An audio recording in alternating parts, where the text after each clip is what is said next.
کو کہتے ہیں دو قومی نظریہ. یہ نظریہ ہے.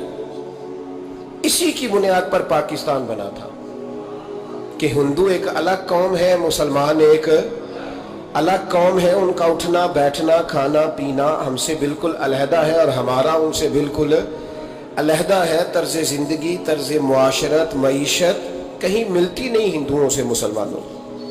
لہذا ہمیں ایک ایسا وطن چاہیے، ہمیں ایک ایسا وطن چاہیے جس وطن کے اندر مسلمان اپنے طریقے کے مطابق اٹھیں بھی، بیٹھیں بھی، چلیں بھی، سوئیں بھی. نماز پڑھنے کے لیے وطن نہیں بنایا گیا کہ ہم نے اذانیں دینی ہیں، نمازیں پڑھنی ہیں، جماعتیں کرانی ہیں. یہ کام ہندوستان میں آج بھی ہوتا ہے. وہاں مسجدوں میں اذان بھی ہوتی ہے، جماعت بھی ہوتی ہے، تلاوت بھی ہوتی ہے، مدارس بھی ہیں، مساجد بھی ہیں، عربی ادب بھی ہے، سارا کچھ ہے. وہ پریشان کرتے ہیں، اس سے قطع نظر کرتے ہیں، وہ تکلیف دیتے ہیں، لیکن پابندی نہیں ہے. یہ سارے کام وہاں بھی. پاکستان نماز کے لیے نہیں بنا، پاکستان تلاوت کے لیے فقط نہیں بنا، پاکستان نبی پاک کے نظام کے لیے بنا ہے کہ کچہری میں حضور کا دین نافذ کیا جائے گا، اسمبلی میں نبی پاک کا دین نافذ کیا جائے گا. حضرت عمر فاروق رضی اللہ تعالیٰ عنہ کے طریقوں کے مطابق حکمران اس ملک کو چلائیں گے. اس لیے پاکستان بنایا گیا تھا. اب تو کوئی یہ نعرہ نہیں نہ لگاتا، کوئی جماعت بھی یہ نعرہ نہیں لگاتی جتنی سیاسی جماعتیں ہیں. حالانکہ پاکستان کا نعرہ آج بھی ہر آدمی کو پتہ ہے کہ پاکستان کا مطلب کیا، لا الہ الا اللہ محمد رسول اللہ صلی اللہ تعالی علیہ. لیکن کوئی بھی سیاسی جماعت اب اس نعرے کو لگانے کو تیار، بلکہ اس نعرے سے کامتے ہیں سیاسی حکمران. ان کو ڈر آتا ہے، ان کو پتا ہے کہ جب پاکستان کا ترجمہ لا الہ الا اللہ محمد رسول اللہ ہوگا تو سب سے پہلے ہمارے لیے مشکل بنے. ہمیں سب سے پہلے احتساب کے کڑے مراحل سے گزرنا پڑے گا. دیکھیں نا، جمہوریت کے لیے اگر پاکستان بنا تھا تو جمہوریت تو میں ہمیشہ کہتا ہوں ہندوستان کی جمہوریت آج بھی پاکستان سے بڑی مستحکم ہے. ایک دفعہ بھی وہاں ڈکٹیٹر کی حکومت نہیں آئی.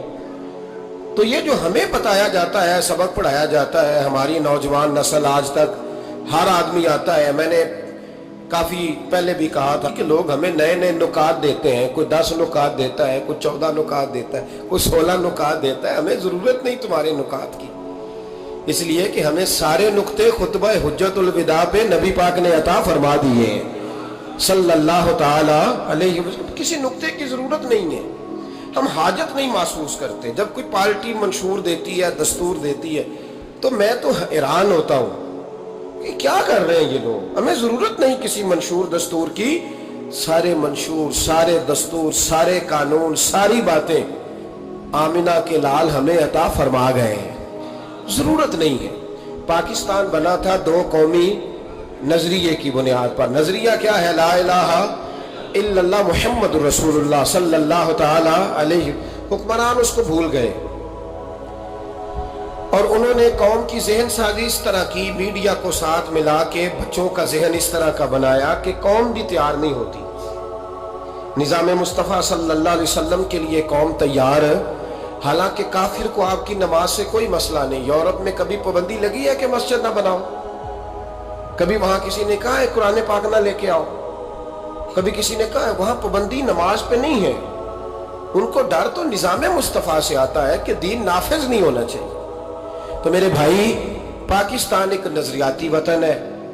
جتنا دوڑ سکتے ہیں میں اور آپ دوڑ لیں، جتنا دوڑ سکتے ہیں.